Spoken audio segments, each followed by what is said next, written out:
G20 में शामिल कई देशों के राष्ट्राध्यक्ष दिल्ली के राजघाट पर राष्ट्रपिता महात्मा गांधी की समाधि पर वहां पहुंचकर उन्हें श्रद्धांजलि देने उनके पहुंचने का सिलसिला शुरू होने वाला है, जो करीब 8:15 बजे से 9 बजे तक चलेगा।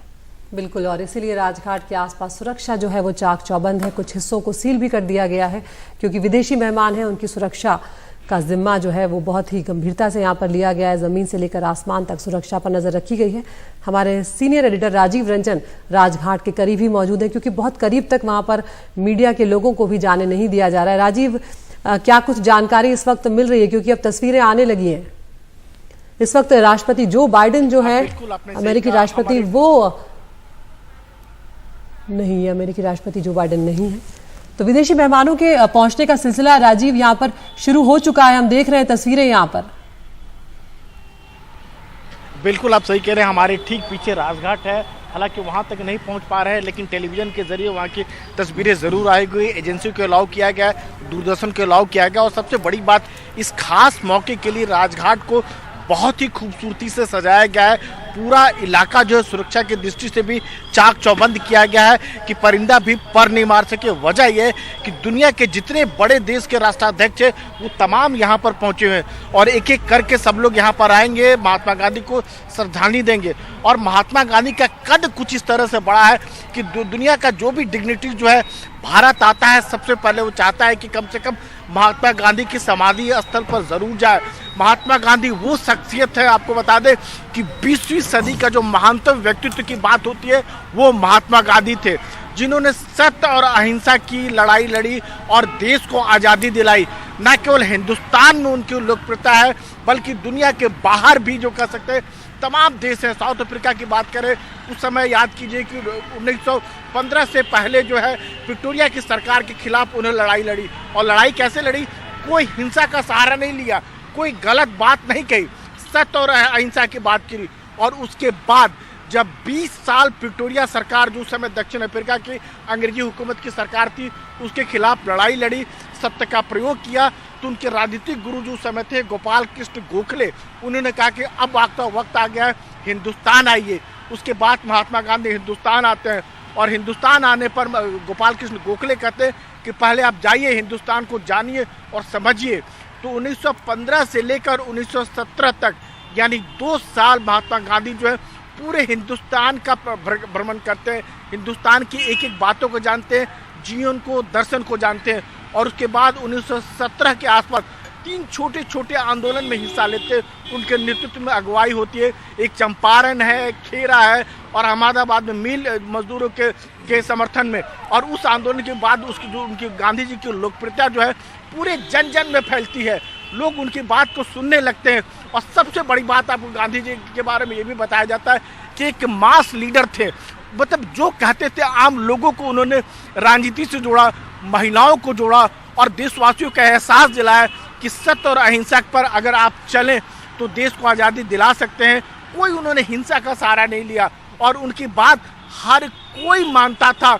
न केवल हिंदुस्तान की बात करें बल्कि बाहर की बात करें। एक दफ़ा इंग्लैंड जब गए थे तो उस समय जो 20 जून के समय जो ब्रिटेन का सबसे बड़ा महानायक था, जो प्रधानमंत्री थे चर्चिल, उन्होंने महात्मा गांधी से इसलिए मिलने से इनकार कर दिया कि महात्मा गांधी कहीं कन्विंस न कर ले, उनकी बात बनवा लेने और भारत को आज़ादी दिलाने के लिए कहीं वो विवश न हो जाए।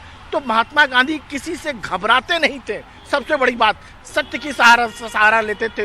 लोग उनसे मिलने से घबराते थे, खासतौर से चर्चिल जैसे शख्सियत। और जब ब्रिटेन के किंग ने बुलाया तो बिल्कुल जिस तरह से धोती पहनते थे, वही धोती में कपड़े में लोग सूट बूट पहन के जो है ब्रिटेन के किंग से मिलने के लिए जाते। बकिंघम पैलेस जो है वही चप्पल और वही धोती में पहुंच गए। तो ब्रिटेन के किंग ने उनसे पूछा कि आप इस तरह के कपड़े में क्यों आए हुए हैं?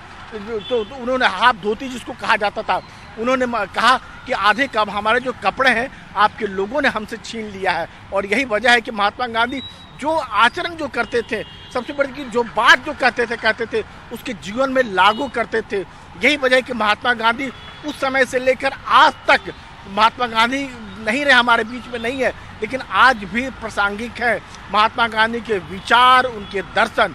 और यहाँ पर राजघाट की बात करें तो राजघाट पर जैसे खास मौके पर G20 के मेहमान जो आ रहे हैं, गांधी जी की एक प्रतिमा बनाई गई, बहुत बड़ी प्रतिमा बनाई गई है और उस गांधी जी की प्रतिमा में उन्हें सूत काटते हुए दिखाया गया है। सूत काटने का महत्व आप उस समय ये समझिए कि गांधी जी ने जब लोगों का आह्वान किया कि आप खादी कपड़े पहने, उसका नतीजा ये रहा। 1930 के दशक के पहले की बात बता रहा हूँ मैं आपको कि जो ब्रिटेन का जो कॉटन इंडस्ट्री था, मैनचेस्टर में था। तस्वीरें भी यहाँ पर दिखा रहे हैं।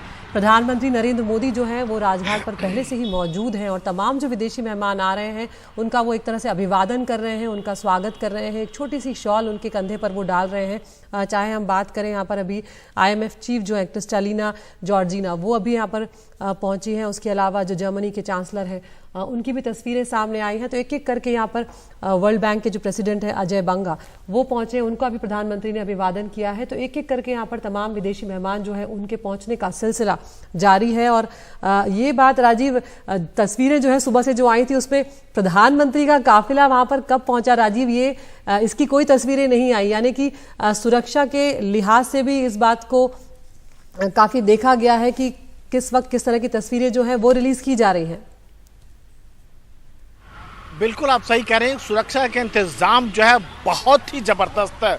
आप अंदाजा नहीं लगा सकते हैं कि जो न केवल दिल्ली पुलिस बल्कि जो हमारी आर्म फोर्सेज है वो पूरी तरह तैनात है, जमीन से लेकर आसमान तक, जहां तक आपकी नजर जाएगी। और ऐसी जगहों पर जहां आपकी नजर नहीं जा सकती है वहां भी जो ड्रोन के जरिए जो है, फाइटर के जरिए नजर रखी जा रही है। और सबसे बड़ी बात है कि पूरे एरिया की बात करें तो 2 किलोमीटर का एरिया जो है पूरी तरह से सैनिटाइज कर दिया गया है। न केवल दिल्ली पुलिस के जवान तैनात है, पैरामिलिट्री फोर्सेज के जवान तैनात है। और जहां भी डिग्निटरी आते हैं, जैसे राजघाट की बात करें तो पहले यहाँ पर सेना के जो है डॉग स्क्वाड वहाँ यहाँ पर आता है, बॉम्ब डिस्पोजल यूनिट यहाँ पर आता है और एक एक करके सारी चीज़ों को क्लियर करता है। इतना ही नहीं, केवल बॉम्ब डिस्पोजल और जो डॉग यूनिट की नहीं बात करें, बल्कि ऐसे भी इंतजाम किए गए कि यहाँ पर जो बंदर, जो आवारा बंदर आते थे, आवारा कुत्ते आते थे, उनको भी रोकने के इंतजाम किए गए। यानी किसी भी तरह की कोई घटना ना हो जिससे विदेशी मेहमानों को कष्ट हो, परेशानी हो। तो हर लिहाज से इंतजाम किए गए। आम जनता को थोड़ी बहुत असुविधा ज़रूर हो रही है, लेकिन जो G20 इतना बड़ा भव्य आयोजन है, देश में पहली बार इस तरह का आयोजन हो रहा है और सरकार ये चाहती है कि इस आयोजन में किसी तरह का कोई खलल नहीं हो। और यही वजह है कि आप अगर राजघाट की बात करें तो सुरक्षा के इंतजाम जो है बहुत पुख्ता किए गए। और सबसे बड़ी बात आपको ये भी बता दें कि जो जो मेहमान यहाँ पर आ रहे हैं, राजघाट पर आ रहे हैं, महात्मा गांधी के समाधि स्थल पर आ रहे हैं, पूरे इंतजाम किए गए हैं कि महात्मा गांधी के जो जीवन है, दर्शन है, उनके सिद्धांत जो है चित्रों के जरिए, उनके एक ऑडियो विजुअल के इंतजाम किए गए हैं। जो म्यूजियम अगर जाते हैं तो वो जान पाए और गांधी के विचारों को जान पाए, समझ पाए कि गांधी के विचार जो 76 साल पहले जो कह के गए वो आज भी कितने प्रासंगिक है, आज भी वो कितने मायने रखते हैं। गांधी की लोकप्रियता जो है वो किसी एक जाति विशेष में नहीं थी, किसी धर्म विशेष में नहीं थी, किसी समुदाय में नहीं थी, किसी एरिया में नहीं थी, बल्कि वो इन सबसे ऊपर उठ चुके थे। और यह भी कहना अतिशयोक्ति नहीं होगी कि आने वाला 50-100 साल बाद ऐसा भी हो सकता है कि लोग महात्मा गांधी के विचारों को उनको पूजने लगे, एक गांधी महात्मा गांधी को एक भगवान का दर्जा देने लगे, क्योंकि उनके विचार इतने बड़े थे, इतने महान थे कि न केवल हिंदुस्तान की बात करें बल्कि दुनिया उनको पूछती है। सारे बड़े बड़े देश, दुनिया का जो सबसे बड़ा देश है अमेरिका के राष्ट्रपति भी जो बाइडेन में महात्मा गांधी को श्रद्धांजलि दे रहे हैं, उनके विचारों को आत्मसात करने की कोशिश कर रहे हैं। तो ये अपने आप में बड़ी बात है। महात्मा गांधी की लोकप्रियता जो है किस कदर, इसका आप अंदाजा लगा सकते हैं। हमारे बीच वो नहीं है, लेकिन उनके विचार, उनके आदर्श, उनके सिद्धांत, जीवन में उन्होंने एक एक बात जो कही है वो सारी बातें सही साबित हो रही है। जी राजीव, तस्वीरों का भी थोड़ा सा जिक्र कर देते हैं, उसके बाद आप अपनी बात आगे जारी रखिएगा। ये तस्वीरें अगर देखें अदिति, तो जो भी मेहमान आ रहे हैं, प्रधानमंत्री वहां पर मौजूद हैं। स्टोल कहते हैं जो खादी का है, जिसे हम आम भाषा में गमछा कहते हैं। जब भी कोई गण्यमान्य व्यक्ति आता है या फिर किसी का स्वागत करना होता है तो हम वो गले में डालकर उनका अभिवादन करते हैं। तो और एक बैकग्राउंड में एक कुटिया भी नजर आ रही है और प्रधानमंत्री जिस भी मेहमान से हाथ मिला रहे हैं और स्टूल डाल रहे हैं उसको एक्सप्लेन भी कर रहे हैं कि आखिर ये क्या। आश्रम की तस्वीर है दरअसल शारिक, वो जिसका उन्होंने एक बड़ा सा पोस्टर जो है वो रखा हुआ है और उसी को प्रधानमंत्री बता रहे हैं कि किस तरह से यहाँ पर महात्मा गांधी सूत काटते थे और किस तरह से उन्होंने एक आश्रम बनाया था जहाँ पर वो सबकी मदद करते थे, अहिंसा का, शांति का संदेश वो देते थे और उसको बयान करते हुए ही प्रधानमंत्री सबका यहाँ पर अभिवादन कर रहे हैं। तो एक तस्वीर, एक यादगार तस्वीर बनाने की कोशिश, हर मेहमान के साथ प्रधानमंत्री इस तरह से उनका अभिवादन कर रहे हैं। जिस तरह से आपने कहा कि उन्हें खादी का बना हुआ गमछा जो है वो उनके कंधों पर पहनाया जा रहा है और उसके बाद वो तस्वीर बयां करते हुए साबरमती आश्रम की, जहां पर बापू ने बहुत वक्त बिताया अपना, और उसके बाद एक तस्वीर यहाँ पर मेहमान के साथ प्रधानमंत्री की ली जा रही है। राजीव, अब अपनी बात जारी रखें। गांधी जी की बात हो रही है, जिस तरह से सूट का जो स्टॉल है, खादी का वो जो स्टॉल जो प्रधानमंत्री नरेंद्र मोदी विदेशी मेहमानों को भेंट कर रहे हैं, इसकी जो अंदाजा आप इसी बात से लगाइए कि उस समय जब सब जो 1900 के दशक की बात हो रही है, 20वीं दशक की बात हो रही है, उस समय जो है जो महात्मा गांधी जो है लोगों को आह्वान किया कि आप जो है देसी कपड़े पहने, खादी को पहने, और इसका असर ये हुआ कि हर आदमी जो है हर गांव घर में जो है जो खादी जो है जो सूत से लोग काटने लगे। और उस समय जो ब्रिटेन का जो था जो कॉटन इंडस्ट्री था मैनचेस्टर, लंकाशायर, उससे आधी फीसदी 50% जो प्रोडक्शन जो है वहाँ घट गया। लोग गांधी की बात मानकर जो है जो भारतीय कपड़े जो है, भारतीय परिधान जो है वो पहनने लगे, और जो हमारे देश के जो खादी जो था, जो सूत जो था, खादी जो है, उस इंडस्ट्री को बहुत ज़्यादा बढ़ावा मिला। तो गांधी छोटी छोटी बातों को, आम जनता से जो जुड़ी हुई बातें थे उसको पकड़ते थे, उसको लेकर आंदोलन करते थे। जैसे अगर आप याद करें सविनय अवज्ञा आंदोलन को याद करें जो 1930 के दशक में हुआ था, तो गांधी ने बहुत छोटी बात, नमक आंदोलन जो किया। नमक आंदोलन क्या था अगर आपको याद होगा, उस समय नमक के लिए जो है अंग्रेज जो है टैक्स वसूला करते थे। गांधी जी ने कहा कि नहीं, हम आपको टैक्स नहीं देंगे, नमक को लेकर टैक्स नहीं देंगे।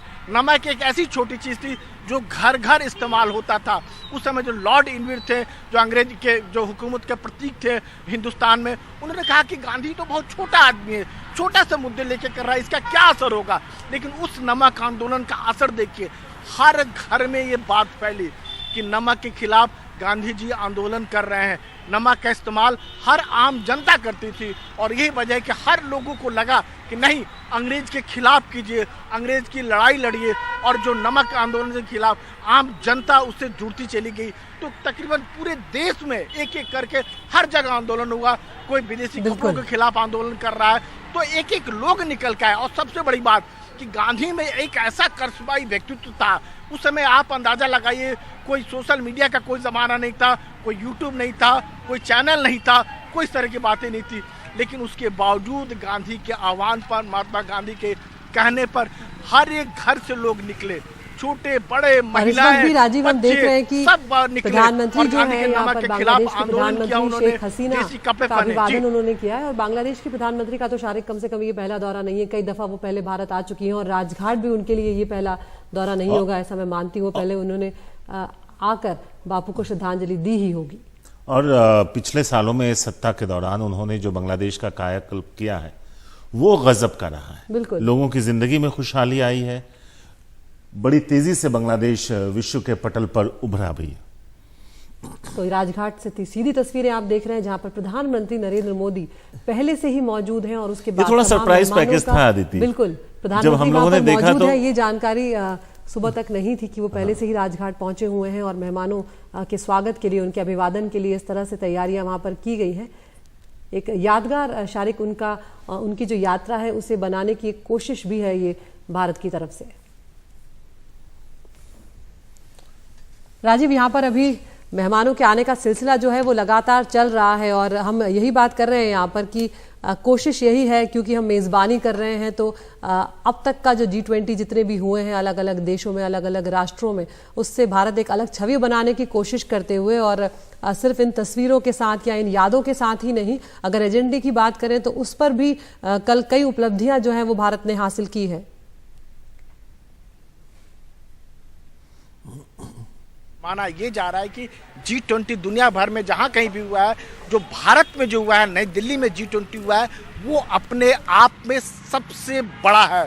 जो यहाँ का घोषणा पत्र है, जिस तरह से सहमति जुटाई गई है और जिस तरह से पूरे विश्व में बंधुत्व की बात की गई है, वन अर्थ की बात की गई, एक परिवार की बात की गई है, तो अपने आप में बहुत बड़ी बात है और उसकी झलक जो है राजघाट में दिख रही है। और यही वजह है कि राजघाट को खास तौर से इंतज़ाम किया गया है। कुछ पहली बार जो G20 में जितने विदेशी डिग्निटरी आ रहे हैं उनके लिए राजघाट में एक दर्शन वाटिका बनाया गया है, जहाँ पर सब लोग जितने लोग आएंगे जो है वो गांधी जी के जो दर्शन जो है, उनके सिद्धांत जो है, उनके चित्रों, उनकी बातों के जरिए उकेरा गया है, दिखाया गया है। उन्हें बताने की कोशिश की गई कि गांधी आखिर महान इतने क्यों थे। 20वीं शताब्दी का सबसे बड़ा जिसको महान नायक कहा जाता है, उनकी बातें जो है आज की तारीख में 21वीं सदी में इतना प्रासंगिक क्यों है। एक एक बातों को बताया जा रहा है। जो सूत के, जो खादी के जो कपड़े जो है प्रधानमंत्री जो है सारे विदेशी मेहमानों को भेंट कर रहे हैं, उसका भी एक अपना महत्व है कि ये हमारे बनाए हुए अपने कपड़े हैं, कोई विदेश से बनाया हुआ कपड़ा नहीं है। गांधी जी ने जिस तरह से जो है उस समय जो आह्वान किया था लोगों को कि आप अपने देसी कपड़े पहनिए, आप खादी पहनिए, इससे जो हमारे जो कुटीर उद्योग हैं, जो आम लोग हैं, जो इंडस्ट्री, जो छोटे छोटे इंडस्ट्री है, लघु उद्योग है, उसको जो है बढ़ावा मिलेगा, लोगों की नौकरी मिलेगी, हालत सुधरेगी। और मौजूदा सरकार भी कह सकते हैं कि उसी को बढ़ावा देने की बात कर रही है, हमारे देश की इंडस्ट्रीज़ की बात कर रही है, मेक इन इंडिया की बात कर रही है। तो ये सारे इंडस्ट्रीज़ को बढ़ावा मिलेगा। आज देश में जो इतना बड़ा आयोजन हो रहा है, सफल आयोजन हो रहा है, तो दुनिया जो है भारत को एक अलग निगाह से अब कम से कम देखने लगेगी। जो पहले कहा जाता था, पिछड़ा कहा जाता था, अब वो कम से कम नहीं है। दुनिया को एक राह दिखा रहा है। इतना बड़ा भारत मंडप बनाया गया है जहां सब लोग देख सके कि भारत एक बड़ा आयोजन कर सकता है और सबसे बड़ी बात है कि सफल आयोजन कर सकता है। दुनिया में इस तरह का आयोजन पहले कभी नहीं हुआ है। और महात्मा गांधी की जहाँ तक बात करें तो महात्मा गांधी का जो कद जो है किसी देश, जो कह सकते हैं भारत में बेशक पैदा लिए हैं, उन्होंने बहुत बड़ा अपना, हालांकि 20 साल वो दक्षिण अफ्रीका में भी रहे, लेकिन उनके विचार, उनका व्यक्तित्व जो है, उनके सिद्धांत जो है देश से कहीं ऊपर है। खासतौर से जब साउथ अफ्रीका की बात होती है, दक्षिण अफ्रीका की बात होती है, और दुनिया के तमाम बड़े नेता जिन्होंने भारत के बाद जिनको आज़ादी मिली है, 1947 के बाद आज़ादी मिली है, वो ज़रूर कहते हैं कि हमें प्रेरणा मिली है आज़ादी की, सत्य और अहिंसा के साथ लड़ाई लड़ने की, तो हमें भारत से मिली है। और भारत से मिली है तो महात्मा गांधी से मिली है कि उन्होंने जिस तरह से बिना खड़क बिना ढाल, जो कहा जाता है, महात्मा गांधी ने लड़ाई लड़ी। और सबसे बड़ी बात है कि उन्होंने आम जनता को जो है इन लड़ाई से जोड़ा, राजनीति से जोड़ा। पहली बार जिसको कहा था मास लीडर। उस समय जैसे मैं कह रहा था, कोई सोशल मीडिया नहीं था, कोई यूट्यूब नहीं था, कोई चैनल ऐसा नहीं था, और उस दौरान अपनी बातों को कहना और सारी बातों को लोग यकीन करना, अक्षरता पालन करना, सुनना समझना, एक अपने आप में बहुत बड़ी बात है। और यही वजह है कि दुनिया के तमाम नेता जो भारत आए हुए हैं G20 में हिस्सा लेने के लिए, वह महात्मा गांधी की समाधि स्थल राजघाट पर आ रहे हैं, गांधी के जीवन और दर्शन को जान रहे हैं, उनको समझने का प्रयास कर रहे हैं कि ये जो भारत बना है, जिसको दुनिया जो है एक कह रही है कि बहुत बड़ा देश बन चुका है भारत के विचार, वो कहीं ना कहीं इसके पीछे जो है महात्मा गांधी का ही एक दर्शन है, जो सोच है। उन्होंने अंग्रेजों के खिलाफ जो लड़ाई लड़कर आज़ादी दिलाई, तो सब लोग यहाँ श्रद्धांजलि देने के आ रहे हैं और गांधी के जो सोच है, नज़रिए है, उनको जानने और समझने की कोशिश कर रहे हैं। जी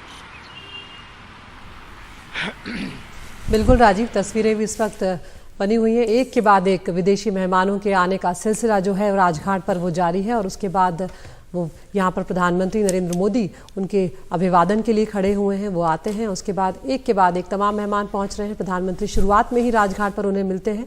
साबरमती आश्रम की एक तस्वीर यहाँ पर बड़ी सी, एक बड़ा सा पोस्टर यहाँ पर लगाया गया है। प्रधानमंत्री उसके बारे में कुछ बयां करते हैं और उसके बाद की वो तस्वीर, बापू की समाधि की तस्वीर दिख रही है। बिल्कुल, जो मेहमान आ रहे हैं वो उसका अभिवादन प्रधानमंत्री कर रहे हैं, उसके बाद वो फ्रेम से एग्जिट कर जाते हैं। बिल्कुल, तो लग ये रहा है कि सभी एक साथ बापू की समाधि पर जाएंगे, अपनी श्रद्धा सुमन अर्पित करेंगे। और बहुत ही खूबसूरती से राजघाट को आज सजाया गया है। यहाँ पर ये शायद नया एडिशन है, हो सकता है राजघाट पे। बिल्कुल, तो यहाँ पर बापू की खूबसूरत तस्वीर, सूत काटते हुए बापू की एक बेहतरीन सी प्रतिमा यहाँ पर नजर आ रही है। और राजघाट आज खूबसूरती से सजाया भी गया है फूलों से। और सिर्फ राजघाट ही नहीं, दिल्ली की तमाम ऐतिहासिक इमारतें, दिल्ली की कई जगह जो है वो देखिए, उन्हें माई सजाया लाइफ इज गया। My message. बिल्कुल, तो हमारी जिंदगी ही मेरी जिंदगी उसी ही मेरा संदेश है। संदेश है। यही महात्मा गांधी का एक कोट है जो यहाँ पर लिखा गया है। राजीव, राजघाट की तस्वीरें हम यहाँ पर देख रहे हैं। सिर्फ सुरक्षा की ही बात नहीं है राजीव, यहाँ पर बेहद खूबसूरती से सजाया गया है फूलों से राजघाट को मेहमानों के लिए, ताकि और यहाँ पर एक बापू का संदेश भी लिखा गया है राजीव। क्योंकि आप कुछ दूरी पर हैं तो हम आपको बता दें यहाँ पर कि महात्मा गांधी का एक कोट यहाँ पर लिखा गया है, my life is my message. और अदिति, अगर आप देखें तो श्रद्धांजलि देने के लिए आप जो सही फूलों कह रहे का हैं एक वो है वो वहां पे रखा हुआ है। जी राजीव, बात पूरी करें। बिल्कुल, राजघाट को बहुत ही खूबसूरती से सजाया गया है। उन सारे जगहों को सजाया गया है कि जहां जो विदेशी मेहमान वहां से गुजरेंगे, उन सड़कों की बात करें, उन रास्तों की बात करें, फूलों से सजाया गया है। और राजघाट अगर आप आते हैं तो बिल्कुल एक अलग तरह का राजघाट दिखेगा। हर तरफ रंग रोगन किया गया है, पूरी व्यवस्था की गई, फूलों सजाया गया है। और सबसे बड़ी बात, इन फूलों को जो सजाया गया है, जो राजघाट का जो कह सकते हैं कि पूरी तरह से बदला गया है, उसमें इस बात का ज़रूर ध्यान रखा गया है कि गांधी के विचार, गांधी के दर्शन को पूरी तरह से बरकरार रखा जाए। उसमें कहीं भी कोई छेड़छाड़ नहीं की गई, कोई बदलाव नहीं किया गया है। खास तौर से इस मौके के लिए जो है गांधी जी की एक प्रतिमा बनाई गई है, जहां पर गांधी जी सूत काटते हुए नजर आ रहे हैं। और गांधी के सारे, और उसका जो एक दर्शन वाटिका भी बनाया गया है। उस वाटिका के अंदर हर जो जितने डिग्निटरी आएंगे, विदेशी मेहमान आएंगे, वो वहाँ पर जाएंगे और उनके चित्रों के जरिए, उनके दूसरे संकेतों के जरिए उनके विचारों को दिखाया जाएगा। बताया जाएगा कि गांधी को क्यों इतना महान कहा जाता है, उनके विचार आज भी क्यों प्रासंगिक है। एक एक करके सारे जो है विदेशी मेहमान आ रहे हैं, गांधी जी को श्रद्धांजलि दे रहे हैं। और उसके बाद हमें जो जानकारी मिल पा रही है, सब लोग एक साथ एक तस्वीर खिंचवाएंगे। हर लोग अपने देश जाकर ये अपने लोगों को बताना चाहते हैं कि गांधी जी की जो समाधि स्थल है वहाँ गए थे, वहाँ उन्होंने श्रद्धांजलि अर्पित की, अपने देश की ओर से श्रद्धांजलि अर्पित की। और बताने की कोशिश करेंगे कि वह भी सत्य और अहिंसा के मार्ग पर चलना चाहते हैं, उस गांधी की बातों को मानना चाहते हैं जो हमारे बीच अब नहीं है। जो उन 20वीं सदी के जो सबसे बड़े महानायक थे, और उस समय कुछ भी सोशल मीडिया नहीं था, लेकिन उनके विचार, उनके बात इतनी कन्विंसिंग थी कि जो कोई भी मिलता था उनसे उनकी बात मानने को विवश हो जाता था। उनकी बातों में इतनी ताकत थी, सच्चाई में इतनी ताकत थी। जैसा मैंने पहले बताया कि ब्रिटेन के उस समय के जो द्वितीय विश्व युद्ध के दौरान जो चर्चिल थे, चर्चिल बहुत बड़ा व्यक्तित्व माना जाता है ब्रिटेन के खास तौर से। और जिस तरह से उन्होंने देश को, जो आप कह सकते हैं, जीत जलाई थी द्वितीय विश्व युद्ध के दौरान, उनसे किसी भी डरने और घबराने की जरूरत नहीं थी। लेकिन उन्होंने महात्मा गांधी से इसलिए मिलने से इनकार कर दिया कि उनको लगता था कि गांधी की बातों में एक कन्विंसिंग पावर है। कन्विंसिंग पावर का सीधा मतलब ये है कि गांधी जो कहते थे कोई इनकार नहीं कर सकता था, उनकी बातों में इतना दम लगता था। और यही वजह कि उन्होंने मिलने से इनकार कर दिया कि कहीं गांधी जी ऐसा ना कहें कि आप हमने हमारे हिंदुस्तान को, भारत को आज़ादी दे दें। तो गांधी की बातों में दम था। गांधी की जो बात, हम महात्मा गांधी की जो बात सुनते, उनको जो विचार सुनते, और सबसे बड़ी बात, आम जनता का जो उन पर यकीन था, जो भरोसा था, उनकी एक आवाज़ पर, उनकी एक आह्वान पर जो भारत के एक एक लोग जो है सड़क पर आ जाते थे। और जो हमारे देश जो आज इतने तरक्की कर रहा है, आज़ादी के 75-76 साल हो गए हैं, एक जो कह सकते हैं विकास के नए मापदंड छू रहा है, इसके पीछे के सबसे बड़ा कंट्रीब्यूशन है तो महात्मा गांधी का है। और यही वजह कि हम उन्हें राष्ट्रपिता कहते हैं, जिन्होंने पूरा देश को जो एक दर्शन दिया, हमें जीने का एक कह सकते हैं कि नया सिद्धांत दिया, सोचने और समझने का।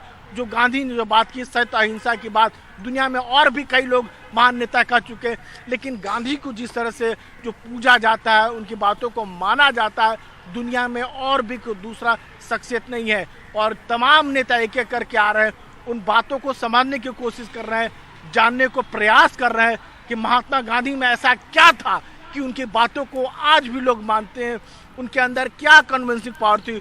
तो कहीं न कहीं वही, उसी वजह से सब लोग आ रहे हैं। अपने देशवासियों को जाकर ज़रूर ये बताना चाहेंगे कि कि हम महात्मा गांधी के समाधि स्थल पर गए थे और हमने भी प्रेरणा ली और हम भी कोशिश करेंगे कि अपने लोगों को वही सिद्धांत बताएं, वही आदर्श बताएं जो महात्मा गांधी ने हिंदुस्तानियों को बताया था और अंग्रेजों से जो कह सकते हैं गुलामी की दास्ता से मुक्ति की थी। और जो गांधी जी ने जो एक एक बातें कही थी कि हमें सत्य की बात करनी चाहिए और हमारा जो सत्य की बात करनी चाहिए और छोटे छोटे उद्योगों को बढ़ावा देना चाहिए।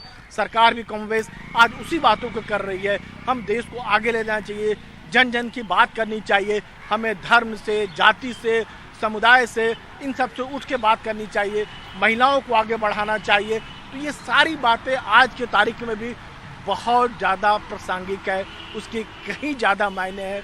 तो देश आज जो तरक्की कर रहा है, एक नए जो आयाम छू रहा है विकास के, इसके पीछे महात्मा गांधी का बहुत बड़ा योगदान है। जी राजीव, यहाँ के बाद सब वापस अपने होटल जाएंगे या फिर सीधा भारत मंडपम जहाँ तीसरे सत्र की भी शुरुआत होनी है आज? देखिए, जो जानकारी मिल पा रही है उसके मुताबिक बहुत सारे नेता यहाँ से जो है भारत मंडपम जाएंगे, जहाँ पर एक सत्र की अभी बात होनी है, उस पर चर्चा होनी है। यह भी जानकारी मिल पा रही है कि कुछ एक नेता जो एक एक करके धीरे धीरे एयरपोर्ट भी जाएंगे, जहाँ से वो अपने देश चले जाएंगे। तो कुल मिलाकर यहाँ से ज़्यादातर नेता जो जानकारी मिल पा रही है भारत मंडपम जाएंगे और वहाँ पर जब पूरी बैठक खत्म हो जाएगी, 12:30 बजे के बाद जब बैठक खत्म हो जाएगी तो नई दिल्ली घोषणा पत्र जारी होगा, जो जिसमें सारी बातों का एक एक करके जिक्र होगा। और सबसे बड़ी बात कि ये दुनिया के तमाम नेता सब मान रहे हैं कि ये जो भारत में जो G20 का सम्मेलन हुआ है, ये अपने आप में अद्भुत है, उल्लेखनीय है। जितनी सहमति जो यहाँ पर बनी है, किसी बात को लेकर कोई मनमुटाव नहीं, सब लोगों ने सहमति जताई है दुनिया को आगे बढ़ाने की एक परिवार के तौर पर। और जो नारा था वसुधैव कुटुंबकम, इस बात को सबने माना है, कहीं कोई विरोध नहीं। और सारे विदेशी मेहमान, अगर आपको ध्यान में होगा, कल रात को आए जो है राष्ट्रपति के बुलाए पर खाना खाने के लिए आए और जिस तरह से भारतीय तौर तरीके से उन्हें खाना खिलाया गया, जो है जो शाकाहारी खिलाया गया और जो केले के पत्तल पे खिलाया गया, वहाँ भी भारत का जीवन और दर्शन नजर आया। जो आम जिसको जन की बात हम करते हैं, महात्मा गांधी की बात करते हैं, वो सब कुछ दिखा। तो कह सकते हैं कि एक और देश जहाँ तरक्की के नए आयाम छू रहा है, वहीं दूसरी ओर जो हमारी परंपरा है, आम जन की जो परंपरा है, उस परंपरा को भी हम भूले नहीं है, उसको भी साथ लेके चल रहे हैं। और राजघाट में जो जो महात्मा गांधी जो है सूत काटते हुए दिख जाएंगे, उनके विचार दिख जाएंगे, तो वो हमारी परंपरा भी दिखेगी और हमारा जो भारत मंडपम है वो दिखेगा कि आधुनिकता की बात करते हैं तो हम कितने आगे बढ़ चुके हैं। जी इस वक्त हम तस्वीरों में दिखा रहे हैं राजीव, अर्जेंटीना के प्रेसिडेंट जो है अल्बर्टो फर्नांडिस, वो यहाँ पर पहुँचे हुए, प्रधानमंत्री उनका अभिवादन करते हुए। तो इस वक्त अगर कुछ मेहमानों का जिक्र करें तो बांग्लादेश के प्रधानमंत्री जो हैं शेख हसीना, वो यहाँ पर पहुँच चुकी हैं। सऊदी अरेबिया के जो किंग हैं सलमान बिन सौद, वो यहाँ पर आ चुके हैं। और उसके अलावा IMF की जो प्रेसिडेंट हैं क्रिस्टियानिना, वो यहाँ पर पहुँच चुकी हैं। जो वर्ल्ड बैंक के प्रेसिडेंट हैं वो यहाँ पर पहुँच चुके हैं। तो कई लोग पहुँच चुके हैं। अब इंतजार रहेगा, अभी तक ब्रिटिश प्रधानमंत्री ऋषि सुनक शारिक नहीं पहुंचे। राजघाट के बाद, अक्षरधाम मंदिर के बाद लगता है वो सीधे राजघाट नहीं आए। दूसरा कि अभी अमेरिका के राष्ट्रपति जो बाइडेन जो है, उनका फ्रांस के राष्ट्रपति, कनाडा के राष्ट्रपति, बिल्कुल, जर्मनी के चांसलर जो है, हालांकि ओलाफ स्कोल्स जो है वो यहाँ पर आ चुके हैं। शुरुआती तस्वीरें अगर आप अदिति ध्यान दीजिए तो ये जो व्हील है जिसको गुलदस्ता कहते हैं फूलों का, उस पे हर देश, जो भी देश के राष्ट्राध्यक्ष वहां पे जब श्रद्धांजलि देंगे, बिल्कुल, तो उनके उस पुष्प व्हील पे उनका झंडा भी है, आइडेंटिटी है कि ये उनकी तरफ से चढ़ाया गया। ये भी शायद नया है थोड़ा। बिल्कुल, ये एक ऑर्गेनाइज जैसे करते हैं शारिक की, कोई कंफ्यूजन ना हो। आखिरी मोमेंट पर जब वहाँ पहुंचे तो अपने अपने झंडे को पहचानते हुए राष्ट्राध्यक्ष जो है अपनी श्रद्धांजलि जो है उसे उठाकर इस तरह से अर्पित कर दें इन फूलों को। तो बेहतरीन तरीके से राजघाट को यहाँ पर सजाया गया है और बारिश की वजह से हरियाली जो है वो थोड़ी और ज़्यादा खूबसूरत लग रही है, क्योंकि कल से ही दिल्ली में मौसम सुहाना बिल्कुल बदला है और लगातार बारिश देर रात से चल रही है। अगर आप देखिए तो एक लाइन से तीनों तरफ वो गुलदस्ते रखे हुए हैं जी, और जितने लोग हैं उनके लिए उतने रखे हैं, जिससे वो आए अपने झंडे के हिसाब से वहां पर जाकर बापू को श्रद्धांजलि दें, जिससे एक पहचान भी रहे। बिल्कुल। और एक खास बात मैं ये भी देख रही थी शारिक कि कल ही हम जानते हैं जो अफ्रीकन यूनियन है उसको G20 में शामिल किया गया है। उनके कुछ देशों के जो राष्ट्राध्यक्ष हैं वो भी यहाँ पर आ रहे हैं, इसीलिए तस्वीरों में एकदम से पहचानना सबको आसान नहीं है यहाँ पर।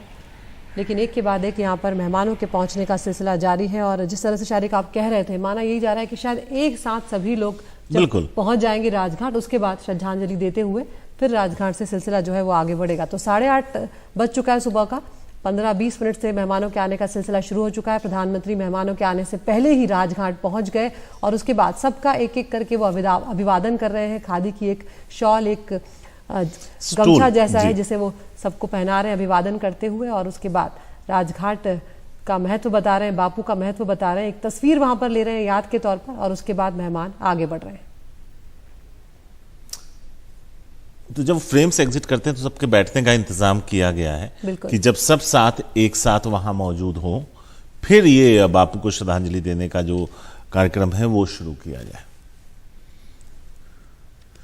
राजीव, 8:15 से 9 बजे तक का वक्त था ना राजघाट पे? बिल्कुल बिल्कुल, 8:15 से एक एक करके जो विदेशी मेहमान हैं यहाँ राजघाट पर आना शुरू कर दिए हैं। और तकरीबन 9:20 पर जितने सारे विदेशी मेहमान आए वो यहाँ से विदा ले लेंगे। इसी दौरान जो समय है वो सारे लोग एक एक करके आएंगे और महात्मा गांधी के जो समाधि स्थल है वहाँ श्रद्धांजलि अर्पित करेंगे। और उसके बाद यहाँ जो राजीव, यहाँ पर आपको कुछ क्षणों के लिए रोकूंगी। ये एक अच्छी तस्वीर इसलिए, यहाँ पर एक अलग तस्वीर है। ये अजाली ओस्मानी है जो अफ्रीकन यूनियन जो है उसके प्रेसिडेंट हैं। कल ही अगर शारिक आपको याद हो, जब गले लगे थे घोषणा की थी, उसके बाद वो उठे थे और उनके बाद उन्हें शामिल किया गया। तो एक औपचारिकता जो निभाई गई थी, बहुत बेहतरीन वो तस्वीर थी। और उन्होंने बिल्कुल गले लगाकर प्रधानमंत्री का अभिवादन किया था, क्योंकि भारत ने ही इस प्रस्ताव को रखा था, कहा जाए कि शुक्रिया अदा किया था गले मिलकर, एक तरह से। तो यहाँ पर अफ्रीकन देशों के लिए एक बहुत बड़ी ये उपलब्धि होने जा रही है। बहुत लंबे समय से वो G20 में शामिल होने की बात कह रहे थे राजीव। और अगर अफ्रीका की बात की जाए राजीव, तो फिर महात्मा गांधी का एक अलग जुड़ाव, एक अलग संबंध और एक अलग ही कहानी उससे जुड़ी हुई नजर आती है। बिल्कुल सही कह रहे हैं। महात्मा गांधी ने दक्षिण अफ्रीका के लिए उस समय लड़ाई लड़ी कि जो दुनिया का कोई भी देश उसके साथ आने को तैयार नहीं था। 1915 से पहले महात्मा गांधी ने जो सत्य और अहिंसा की बात होती है, प्रिटोरिया के खिलाफ जो है, प्रिटोरिया सरकार के खिलाफ दक्षिण अफ्रीका में 20 साल तक लड़ाई लड़ी। आम लोगों के लिए, आम लोगों की बातों के लिए, उनके मूल्यों के लिए। और वही जो उन्होंने प्रयोग किया, उस प्रयोग को भारत में लेकर आए। और उसके बाद से गांधी जी जब हिंदुस्तान आते हैं, उसके बाद अगर भारत सरकार की बात करें तो लगातार जो है दक्षिण अफ्रीका के लिए, अफ्रीका के मूल्यों के लिए, उनके लोगों के लिए जो है भारत आवाज़ उठाता रहा। और ये भारत सरकार की जो बातों का असर है, उनकी जो भारत की ने जो अपनी बातों को जिस तरह से जोर शोर से रखा कि अब जो है G20 को अब G21 कह सकते हैं। जो अफ्रीकन यूनियन थी उसको जो है जो 21वीं सदस्य के रूप में शामिल कर लिया गया है। तो पूरा अफ्रीका के लिए मतलब अब G20 को भारत के प्रयास से कुछ इस तरह बना दिया गया है कि इसमें केवल विकसित देश ही नहीं शामिल है, बल्कि छोटे छोटे तमाम देश शामिल है जो गरीबी से परेशान है, जिनका देश विकास नहीं कर रहा है। तो अब ये जो विकसित देश है, अब उनके प्रयासों से जो विकसित जो पिछड़े देश हैं, अफ्रीका के कई सारे देश हैं, वो भी प्रगति कर सकेंगे। और जो एक कॉरिडोर भी बना है जो इसकी उपलब्धि की जो बात करते हैं, जो भारत से होते हुए मिडिल ईस्ट होते हुए यूरोप तक जाएगा, तो इसका जो लाभ जो मिलेगा कई सारे देशों को मिलेगा। और अफ्रीका आज जो इतना प्रगति कर रहा है, सबसे बड़ी बात ये भारत की एक लिहाज से अगर देखें तो रणनीतिक उपलब्धि भी है। रणनीतिक उपलब्धि इस मामले में है कि जो चीन जो है, जो भारत का पड़ोसी है, जिसके साथ जो पिछले 3 साल उसके साथ जो है हमारे संबंध खराब चल रहे हैं, तनातनी में चल रहे हैं। वजह यह है कि पूर्वी लद्दाख में जिस तरह से चीन ने जो है जो अपनी विस्तारवादी नीति के तहत जो है वहाँ पर जो अपनी सेना का जमावड़ा किया, जिसका भारतीय सेना ने करारा जवाब दिया। अफ्रीका के छोटे छोटे देशों को कर्ज देता है और कर्ज के बहाने जो है उन पर ऐसे जो शर्त लाद देता है, उसके बाद वो देश नहीं निकल पाते हैं। तो कम से कम अफ्रीकन यूनियन के जरिए जो अफ्रीका के तमाम देश जो है G20 से जुड़े हुए हैं, अब उनके देशों का ख्याल जो है उनके कम ब्याज दरों पर जो है उनको जो है लोन दिया जाएगा, जो देश उनका तरक्की कर सकेगा, विकास कर सकेगा। तो भारत अफ्रीका के देशों को कुछ इस तरह से मदद करता है जो चीन की जो विस्तारवादी नीति जो थी उसको भी रोकने में कर सकते हैं। भारत ने सफलता पाई है, भारत के प्रयास से सफलता पाई है। और यही वजह है कि जब भारत के प्रधानमंत्री नरेंद्र मोदी कहते हैं कि हम प्रस्ताव रखते हैं कि अफ्रीकन यूनियन को जो है 21वें जो है सदस्य के रूप में शामिल किया जाए, तो उसके नुमाइंदे आते हैं और जिस तरह से गर्मजोशी के साथ प्रधानमंत्री के साथ वो गले मिलते हैं, वो पोस्चरिंग को समझने की ज़रूरत है, वो जोश को समझने की ज़रूरत है कि पूरे अफ्रीका में एक उत्साह का माहौल है कि एक भारत जैसा एक सच्चा दोस्त उनको एक मिला है जो उनकी बातों को मजबूती से रखता है। अगर उनको कर्ज देने की बात होती है, देश को विकास की बात होती है, तो केवल दबाव नहीं डालता है, बेवजह के कर्जे से नहीं लादता है। जिस तरह से इस वक्त कनाडा के प्रधानमंत्री जस्टिन ट्रूडो भी राजघाट पहुंच गए हैं। राजीव, तस्वीरें हम दिखा रहे हैं अपने दर्शकों को। यहाँ पर कनाडा और भारत का रिश्ता जो है बहुत पुराना है, बहुत ज़्यादा भारतीय मूल के लोग जो हैं वो कनाडा में बसे हुए हैं और ये दोस्ती जो है बहुत सालों पुरानी है भारत और कनाडा की। और यहाँ पर कोशिश यही की जाती है और अक्सर, हालांकि पिछले कुछ दिनों में खालिस्तानी जिस तरह से हरकतें जो बढ़ी थी वहाँ पर, उसको लेकर भारत ने अपनी सख्त टिप्पणी भी जाहिर की थी, अपनी सख्त नाराज़गी भी जाहिर की थी। तो यहाँ पर जस्टिन ट्रूडो पहुंचे हुए हैं G20 समिट में और अब वो राजघाट पहुंचे हैं बापू को श्रद्धांजलि देने के लिए। प्रधानमंत्री ने उनका अभिवादन भी यहां पर किया है। जी राजीव, आप अपनी बात जारी रखें। बिल्कुल, जैसा आप बता रहे थे कि कनाडा के जो हैं, जो आए हुए हैं, जस्टिन ट्रूडो जो आए हुए हैं, कनाडा के साथ हमारे रिश्ते जो है बहुत मजबूत है। भारतीय मूल के बहुत सारे लोग जो है वहाँ कनाडा में रहते हैं, खासतौर से पंजाब की बात करें। हाल के वर्षों में जो है कुछ तल्खी ज़रूर आई थी, लेकिन भारत ने कनाडा को साफ तौर पर कह दिया था कि आपके यहाँ पर अगर इस तरह की भारत विरोधी गतिविधियाँ चलती है तो किसी भी सूरत हाल में बर्दाश्त नहीं की जाएगी। और यही वजह है कि कनाडा सरकार ने जो खालिस्तानी मूवमेंट के लोग हैं उनके खिलाफ सख्त कार्रवाई की और भारत के खिलाफ जो प्रदर्शन हो रहे थे उस पर रोक लगाई। तो तल्खियाँ ज़रूर आई है, लेकिन कोशिश हो रही है कि जो है कनाडा के साथ अपने रिश्ते को दुरुस्त किया जाए, बेहतर किया जाए। भारतीय मूल के बहुत सारे लोग वहाँ रहते हैं, बहुत अच्छे पदों पर हैं, कनाडा के जो सरकार में भी शामिल है। तो कोशिश हो रही है कनाडा के साथ रिश्तों को बेहतर करने की, खासतौर से प्रधानमंत्री नरेंद्र मोदी की कोशिश है। और G20 जिसकी अगुवाई अभी भारत कर रहा है, तो एक तमाम देशों के साथ, न केवल कनाडा बल्कि दुनिया के जो तमाम देश है उनके साथ जो कोशिश है अपने रिश्ते को बेहतर करना, अच्छे ढंग से करना। और भारत केवल एक पर्टिकुलर देश की बात नहीं करता है, यहाँ बात करता है पूरे विश्व की बात करता है, पृथ्वी की बात करता है, वन अर्थ की बात करता है, वन फैमिली की बात करता है। तो इससे अंदाज़ा लगाइए कि भारत का दिल कितना बड़ा है। और खासतौर से जब मुसीबत का वक्त आता है तो भारत जिस तरह से जो दुनिया को मदद करने के लिए सामने आता है। आप कोविड काल याद कीजिए, जब दुनिया के तमाम बड़े बड़े देश वो इसलिए व्यस्त थे कि अपने लोगों को बचाए, भारत उस दौरान जो है अपने लोगों को बचाने में आगे तो आता ही है। दुनिया के तमाम देश जो वैक्सीन जो भेजा गया, दुनिया के तमाम देश हवाई जहाज़ से भेजा गया, नौसेना के जहाज़ के जरिए भेजा गया, ताकि लोगों को मदद पहुंचाया जा सके, कोरोना के जो प्रकोप से बचाया जा सके।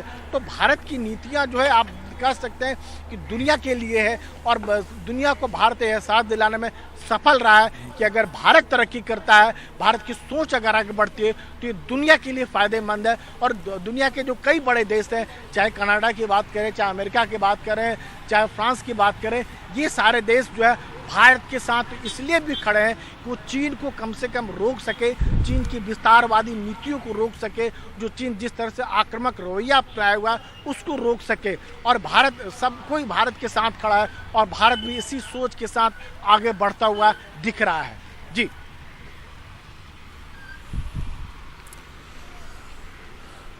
राजीव, अब अमूमन करीब करीब सब आ चुके हैं, सिर्फ जो बाइडेन, ऋषि सुनक और फ्रांस के राष्ट्रपति मैक्रों का इंतजार है। उसके अलावा कमोबेश सब अब राजघाट पे मौजूद हैं। तो यहाँ के बाद आज जो भारत मंडपम है उसके कार्यक्रम की अगर जानकारी हो राजीव, तो उस पर भी रोशनी डाल दीजिए। देखिए, जो जानकारी मिल पा रही है यहाँ से, जो ज़्यादातर जो है तमाम जो बड़े नेता जो हैं वो भारत मंडप पर जाएंगे, प्रगति मैदान जाएंगे और वहाँ एक सेशन होना है और एक जो सेशन होगा वो 9:30 बजे से लेकर 12:30 बजे तक होगा। उसके बाद जो है नई दिल्ली घोषणा पत्र जो जारी होगा जिसमें सारे लोगों के हस्ताक्षर होंगे। यह भी जानकारी मिल पा रही है कि यहाँ से हो सकता है कि धीरे धीरे करके एक एक नेता आज जो है अपने देश लौटना शुरू हो जाए। लेकिन सबसे बड़ी बात जो ये जो नई दिल्ली में जो है आप कह सकते हैं कि जो G20 सम्मेलन हुआ है अपनी बातों के लिए याद किया जाएगा, घोषणा पत्र के लिए याद किया जाएगा और जो उपलब्धि जो हासिल की गई है उसके लिए याद किया जाएगा। जिस तरह से जो सहमति के स्वर जो है मतलब किसी ने विरोध नहीं किया, जो घोषणा पत्र जो जारी किया गया सबने सराहना की। चाहे अमेरिका की बात करें, चाहे फ्रांस की बात करें, छोटे छोटे चीज़ों का जो उल्लेख किया गया है, जो दुनिया के तरक्की की बात की गई है, बायोफ्यूल की बात की गई है, हर एक छोटे छोटे बातों में जिक्र किया गया है। प्रधानमंत्री ने साफ तौर पर कहा कि यह ज़माना जो है युद्ध का नहीं है, यह तरक्की का है, सब लोग को साथ लेकर चलने का है और वही जो है दुनिया को एक दिशा दिखाने की बात यहाँ जो नई दिल्ली जो घोषणा पत्र है इसके ज़रिए कही जा रही है। और सारे नेता एक एक करके जो राजघाट में आ रहे हैं, राजघाट से भी अगर सारे नेता जो जाएंगे वो यही संदेश लेके जाएंगे कि दुनिया को आगे बढ़ना है तो मानवता के सहारे आगे बढ़ना है, सत्य के सहारे बढ़ना है, आगे बढ़ना है, अहिंसा को लेकर आगे बढ़ना है। जो संदेश जो है महात्मा गांधी ने दिया था, जो विचार महात्मा गांधी ने दिया था, दुनिया को दिया था, छोटी छोटी बातें उन्होंने कही थी, लेकिन आज जो कितना प्रासंगिक है, दुनिया इस बात को देख रही है। महात्मा गांधी ने कहा था कि हमें सच से के साथ चलना चाहिए, हमें कहीं को हिंसा नहीं लेनी चाहिए और देश, हालांकि देश 1947 में आज़ाद हुआ है, उससे पहले भी संभवतः में आज़ादी मिल जाती। कई जो उसमें आज़ादी के दीवाने थे वो हिंसा की बात करते थे, लेकिन महात्मा गांधी ने कहा कि नहीं, हम हिंसा के सहारे जो है देश की आज़ादी हमें नहीं चाहिए, हम अपने देश में खून खराबा नहीं चाहते, हम अहिंसा के ज़रिए अपनी बातों के ज़रिए जो है सच्चाई के ज़रिए आंदोलन करना चाहते हैं और उसका नतीजा ये हुआ कि देश को आज़ादी मिली। जो एक एक छोटी बातें जो महात्मा गांधी ने की थी, जो सविनय अवज्ञा आंदोलन जो किया था, उन्होंने विदेशी कपड़ों का बहिष्कार की बात की थी, विदेशी कपड़ों की आग जलाए जाने की बात की थी, तो एक एक घर से लोग निकल के आम सामने आए, उन्हें महात्मा गांधी की बातों पर यकीन आया और कहीं से एक स्वर भी महात्मा गांधी के खिलाफ कहीं भी आपको सुनने को नहीं आता है। आज की तारीख में भी अगर देखिए तो राजनीतिक पार्टियां, देश में कई सारी पार्टियां हैं, लेकिन किसी भी राजनीतिक दल में इतनी हिम्मत नहीं है कि महात्मा गांधी के विचार, उनके आदर्श, उनकी सोच का विरोध कर पाए। क्योंकि हर पार्टी, हर लोग, पार्टी सबसे देश से परे है महात्मा गांधी, उनके विचारों को मानते हैं, उनके आदर्श को मानते हैं। महात्मा गांधी ने कहा था कि छूत के खिलाफ लड़ाई की बात की थी, हरिजन जो शब्द दिया था, जो पिछड़ी जाति है, जो निचली जाति है, उनको ऊपर आगे बढ़ाने की बात की थी, आज भी उस बढ़ाने की बात की जाती है। देश का जो संविधान जो बनाया हुआ है, जिसके सहारे हम आगे बढ़ रहे हैं, तरक्की कर रहे हैं और भारत सही मायनों में भारत नज़र आ रहा है, इसके पीछे जो सोच है, जो विचार जो अपनाए गए हैं वो महात्मा गांधी के विचार अपनाए गए हैं और यही वजह है कि दुनिया के तमाम नेता महात्मा गांधी के समाधि स्थल राजघाट पर आ रहे हैं, उनके विचारों को जानने के लिए, उनके आदर्शों को समझने के लिए और उनके लिए खास तौर से जो गांधी जो म्यूजियम जो यहाँ पर है, एक दर्शन वाटिका बनाया गया है, जिसमें अगर आप देखेंगे तो प्रेसिडेंट है चार्ल्स मिशेल राजीव, जिनकी तस्वीरें हम इस वक्त दिखा रहे हैं माइकल की। संयुक्त राष्ट्र परिषद जो है, यूरोपियन यूनियन काउंसिल, उसके प्रेसिडेंट इस वक्त पहुंचे हुए हैं राजघाट, चार्ल्स माइकल जो यहाँ पर हैं और उनका प्रधानमंत्री अभिवादन कर रहे हैं, स्वागत कर रहे हैं। तो एक के बाद एक तस्वीरें हम यहाँ पर दिखा रहे हैं अपने दर्शकों को, जो मेहमानों के पहुंचने का सिलसिला चल रहा है। तो कई प्रेसिडेंट्स जो है अभी तक आ चुके हैं। जर्मन चांसलर ओलाफ स्कोल्स जो है वो यहाँ पर पहुंच चुके हैं, कनाडा के प्राइम मिनिस्टर जस्टिन ट्रूडो जो है वो यहाँ पर पहुंच चुके हैं, अर्जेंटीना के प्रेसिडेंट अल्बर्टो फर्नांडिस पहुंच चुके हैं, बांग्लादेश की प्रधानमंत्री शेख हसीना पहुंच चुकी हैं और इसके अलावा जो अफ्रीकन यूनियन के अध्यक्ष हैं वो यहाँ पर पहुंच चुके हैं। तो एक के बाद एक अब राष्ट्राध्यक्षों के पहुंचने का सिलसिला जो है वो जारी है, लेकिन अब लग रहा है कि अब बहुत ही कुछ ही चुनिंदा मेहमान जो है शारिक वो रह गए यहाँ पर। राजीव, अगर यहाँ पर जाने तो शायद अमेरिकी राष्ट्रपति क्योंकि उनकी सुरक्षा जो है वो थोड़ी अलग है, थोड़ी ज्यादा है दूसरे राष्ट्राध्यक्षों से, इसके भी चलते वो शायद आखिर में आए या बाद में आए, ये भी वजह हो सकती है क्या? बिल्कुल सही कह रही हैं। दुनिया का सबसे बड़ा जो ताकतवर मुल्क है उसके वो राष्ट्रपति हैं। जब वो चलते हैं तो एयरफोर्स वन से चलते हैं, जो है उनका जो मैंने, और वो जो विमान जो होता है उसमें तमाम तरह की सुविधाएं होती है। अगर जहाँ कहीं लैंड करते तो उनके लिए खास गाड़ी है जिसको बिस्ट कहा जाता है, तो उसमें भी सुरक्षा के तमाम इंतज़ाम किए गए हैं। तो यही वजह है कि उनको आने में थोड़ा विलम्ब हो रहा है, लेकिन वो भी पहुंच जाएंगे। सुरक्षा के तमाम इंतज़ाम किए गए। और आप देखें कि जहाँ मैं खड़ा हूँ, ये जो जगह है आप बता दें कि 1.5 से 2 किलोमीटर दूरी पर है। ये सीधा रास्ता जो आपके राजघाट पर जाता है, बैरिकेटिंग लगा हुआ है, मतलब बिल्कुल। 2 किलोमीटर के राजीव, एरिया में जो आप भी राजघाट है, अपनी वहाँ पर बात कोई कहते भी रहे, मीडिया लेकिन को- यहाँ पर हम बीच बीच में आपको रोकते भी रहेंगे। ये कोरियन रिपब्लिक के जो प्रेसिडेंट है यून सूक यूल, वो इस वक्त पहुंचे हैं प्रधानमंत्री के पास। तो एक के बाद एक मेहमानों के पहुंचने का सिलसिला बहुत ही कम। अब सिर्फ फ्रांस के प्रेसिडेंट जो इमैनुअल मैक्रो, उनका इंतजार है। ऋषि सुनक ब्रिटिश प्रधानमंत्री, उनका यहाँ पर इंतजार है। और अमेरिकी राष्ट्रपति जो बाइडन, उनका अभी पहुंचना बाकी है। ज़्यादातर मेहमान जो है वो यहाँ पर पहुंच चुके हैं, चाहे वो कोरिया के प्रेसिडेंट हो, चाहे वो अर्जेंटीना के प्रेसिडेंट हो, बिल्कुल, चाहे वो इटली की प्राइम मिनिस्टर हो, ज़्यादातर लोग यहाँ पर पहुंचे हुए हैं। और सऊदी अरब के किंग जो हैं वो भी यहाँ पर आ चुके हैं। अब बापू को श्रद्धांजलि देने का सिलसिला जो है वो कुछ ही क्षणों में यहाँ पर शुरू हो जाएगा। और हमारे सहयोगी राजीव रंजन इतिहास के पन्नों से तमाम अलग अलग किस्से जो है महात्मा गांधी के, हमारे राष्ट्रपिता के, वो लेकर आए हैं, हमारे दर्शकों तक पहुंचा रहे हैं कि किस तरह से उनकी यात्रा रही, उनका संघर्ष रहा, किस तरह से उन्होंने अहिंसा और शांति के मार्ग पर चलते हुए देश को 200 सालों की गुलामी से आज़ादी दिलाई। और सिर्फ देश में ही नहीं, दुनिया भर में किस तरह से एक व्यक्ति ने अपना नाम कमाया है। जी राजीव। बिल्कुल आप सही कह रही हैं। महात्मा गांधी का जो योगदान जो था, उनका व्यक्तित्व जो था, वो इतना बड़ा है। हम सारे भारतवासी इस बात से गर्व कर सकते हैं कि महात्मा गांधी हमारे हिंदुस्तान में पैदा लिए हैं और उनके विचार, उनके आदर्श जो है हिंदुस्तान में पले बड़े हैं और हम सब उनसे प्रेरणा लेते हैं। और जो हमारे, ठीक मैं बात कर रहा था कि सुरक्षा व्यवस्था की बात कर रहा था, तो राजघाट के आसपास जो पूरे 2 किलोमीटर के एरिया है पूरी तरह से सैनिटाइज कर दिया गया है। उस रास्ते से होकर आप 2 किलोमीटर पहले इस तरह से बैरिकेटिंग लगा हुआ है, कोई भी नहीं जा सकता। वजह यह है कि दुनिया के जो तमाम बड़े देश हैं, जो 20 सबसे बड़े देश हैं, उसके अलावा अफ्रीकन यूनियन की बात करें, यूरोपियन यूनियन की बात करें, ऐसे तमाम बड़े जो मेहमान आए हुए हैं और जो दुनिया की जो एक कह सकते हैं कि इकोनॉमिक पावर जो 85% इकोनॉमिक पावर को कंट्रोल करते हैं, ऐसे तमाम बड़े देशों के नेता जहां पर पहुंच रहे हैं, तो सुरक्षा इंतजाम करना बिल्कुल लाजमी है, ज़मीन से लेकर आसमान तक।